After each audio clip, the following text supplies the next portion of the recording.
Salut, ça va? Oui, dis, je vais faire une intervention bientôt auprès des ados sur le thème du sommeil et je voulais savoir si tu as des outils à me conseiller. Salut! Oh, dit comme ça, il existe tellement.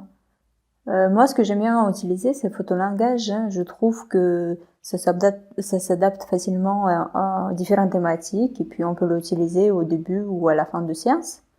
Ah bon? Ah bah je savais pas qu'il existe photolangage sur cette thématique. Bah c'est simple, hein. Tu vas sur le web, tu trouves les images qui correspondent au thème choisi, tu les imprimes, s'il faut tu les plastifies et puis voilà, le tour est joué.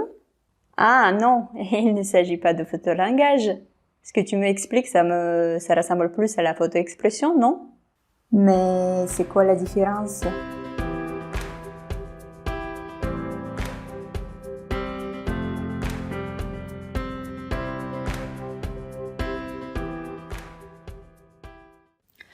Photolangage est une méthode qui a été développée dans les années 60 par un groupe de psychologues qui travaillaient avec les jeunes dans le domaine du soin.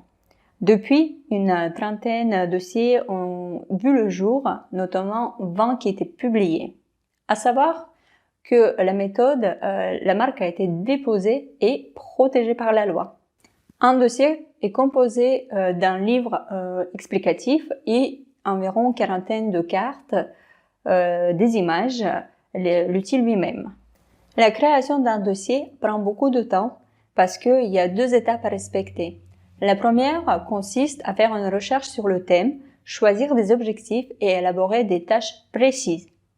Le second concerne le choix des photographies. C'est pas les photos prises au hasard.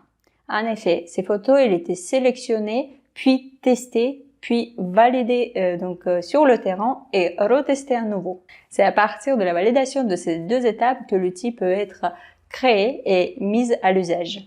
Il est également à préciser que contrairement à la photo-expression, photolangage n'est pas une méthode projective, même si certains conduites dites projectives peuvent être observées pendant l'atelier. L'objectif, c'est que les participants parlent de la photo et qu'ils fassent le lien avec la thématique, la question posée au début de l'atelier. Donc, il ne s'agit pas de parler de soi ou de ses ressentis. Même si à un certain moment, cela peut conduire à parler de notre propre expérience et donc du coup, avoir une certaine observation sur nous-mêmes. J'espère que la vidéo vous a plu. Si c'est le cas, n'hésitez pas à mettre des likes, à commenter et à partager. En attendant d'une nouvelle vidéo, prenez soin de vous.